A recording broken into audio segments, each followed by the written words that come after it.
kahit sino ka man. Pantay dapat ang pakikitungo natin sa isa't isa. Dito sa Pilipinas, itinuturing tayo na pinaka-LGBT-friendly sa Asia. Ngunit kung titignan natin ang mga batas na napoprotekta sa kanilang komunidad, isa lamang ang makikita mo, ang Anti-Discrimination Law o ang SOGI Equality Bill. Kahit anuman ang sex, sexual orientation, o gender identity, pantay-pantay dapat ang pakikituring ng bawat tao at makakamit nila ang bawat pribilehiyo na natatamasa ng lahat. Pero paano kaya? Paano kung ang dapat na maging representasyon ng LGBT at ang dapat magtanggol sa kapwa nila ang siyang mismong walang awa na papatay sa kanila? Paano kung ang iyong nararamdaman ay ang mismong sisira sa iyong isipan? Paano kung ang mga bangungot ng kahapon ang mag-uudyok sa iyo upang gawin ang isang karumalduman ng pagpatay?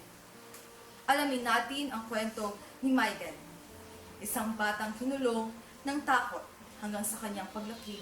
Ang takot ang nagtulak sa kanya upang magwala sa kanyang sarili.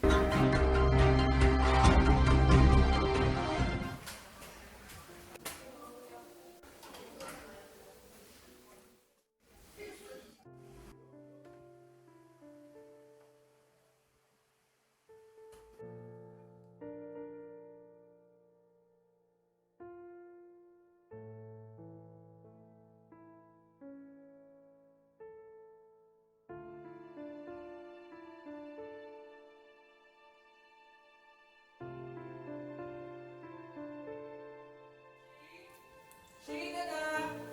Shane! Shane! Michael! Ano yan, ha? Ano to?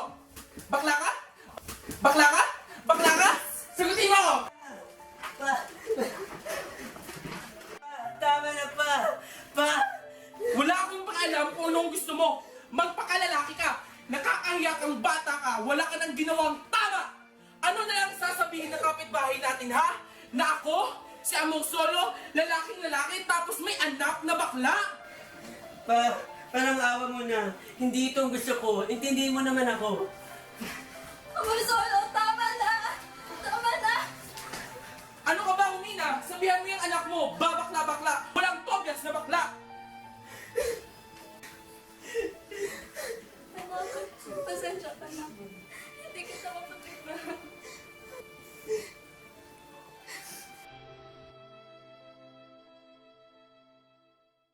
Tingnan mo yung damit ko, bigay ito ni Papa.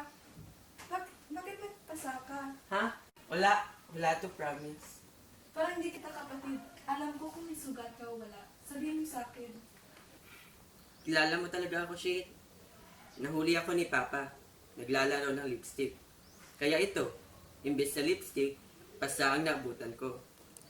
Balang araw, matitikman ni Papa ang galit ko. Malalaman nilang lahat kung ano kasakit, ang pait at galit na nadarama ko.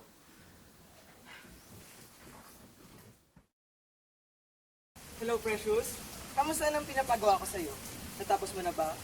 Pag iyan talaga hindi mo pa matapos-tapos, ano gusto mo? Mag-resign ka na lang? Ikaw, wala ka talagang tamang ginawa. Ay, nahulog mo yata. Thank you.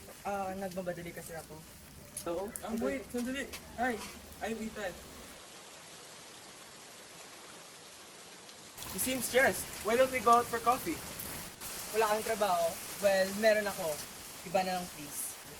Please!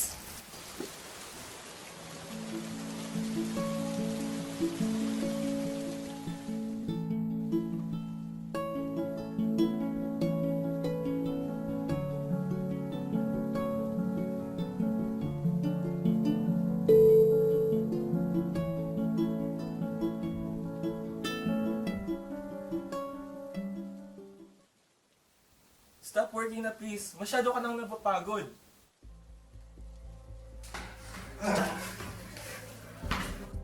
Sabi ko, huwag kang magpakabakla. Mahirap bang sundin yon? Lumayas ka sa pamamahay ko kung ayaw mong sundin ang mga utos ko. Dahil wala akong anak na bakla. Amor Solo, tama na! Nasasaktan ang anak mo! Hanggang sa hindi yan nagtitino, wala akong anak.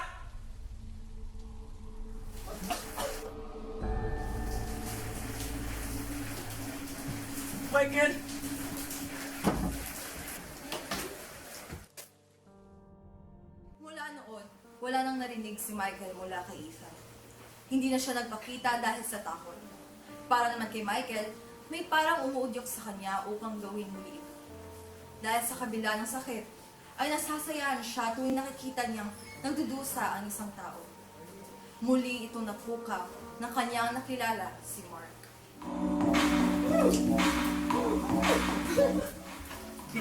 Can I have your number? Huh? Do you think I'm that marupok? 0919-864171. Let's go outside. Sure. Okay ka lang ba? Anong meron? Bakit nandito ito? Michael? Ano tong narinig ko na may jowa ka ng lalaki? At nalaman ko pa talaga sa mga kainuman ko? Walang hiyakang bata ka! Wala akong anak na bakla! Pa, please! Iparamdam mo naman sa akin na mahal mo ako. Bakla ako! Bakla ako, pa! Walang bakla sa pamamahay na ito!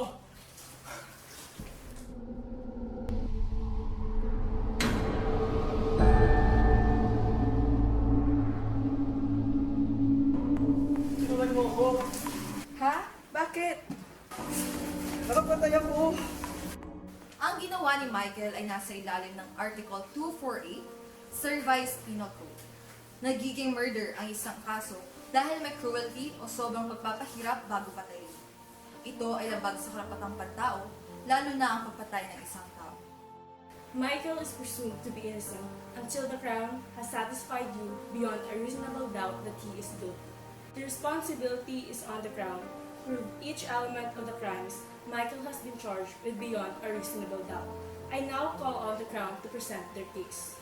Your Honor, Mark Andres, my client, was always known to be someone with dignity and pride. His relatives have described him to be one of a kind, working day and night to support his family. Michael Tobias was seen to leave the bar that night, June 27, 2008, at 1:56 a.m., together with Mr. Andres. Miss Shane Espinosa, his good friend, reported the incident to the police after he called her, saying, "Nakapatay yata ako." There is one witness who will tell this story with Michael after. Opo, totoo po tinawagan ako ni Michael na mag-aalas 3 ng umaga. Kaya naalarma ako sa ginawa niya. Tinawagan ko agad ng mga pulis. Sorry, Michael. Ako po si Ethan Hermano. 25 taong gulang na. Naging kasintahan po ako ni Michael ng 6 na buwan. Natigil po ang lahat nang biglang isang gabi, bigla siyang inatake. Parang hindi siya ang Michael na kilala ko. Nagiba ang mga mata niya. Tinangka niya po akong patayin. Sinakal niya po ako. Mabuti na lang at napagtanggol kong sarili ko.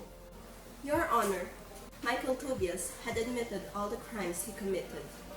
It is true that he killed Mark Andres. It is true that he called Miss Espinosa.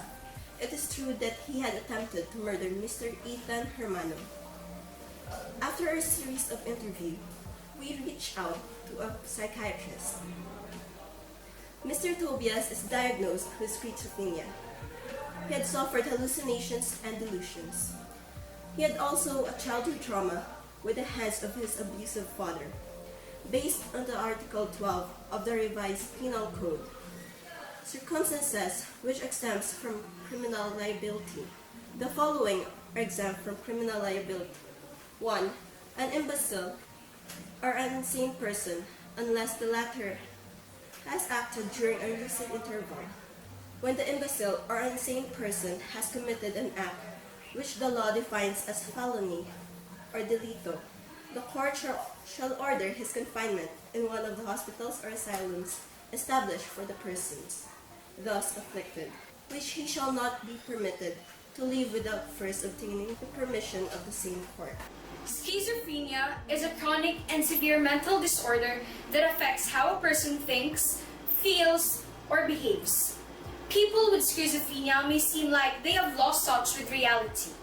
Although schizophrenia may not be as common as any other mental disorders, the symptoms can be very disabling.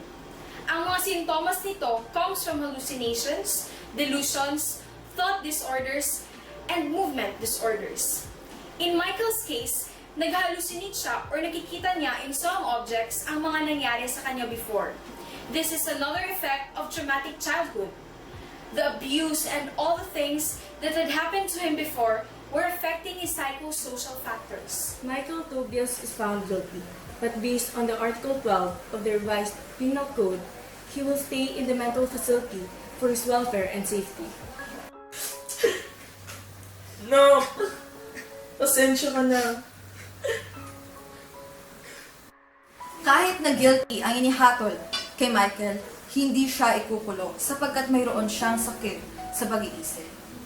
Nakamit man ang hustisyang ipinagsisigawan ng pamilya ni Mark at ang ibang biktima ni Michael, ay karapatan pa rin niyang magamot at mabigyan ng atensyon.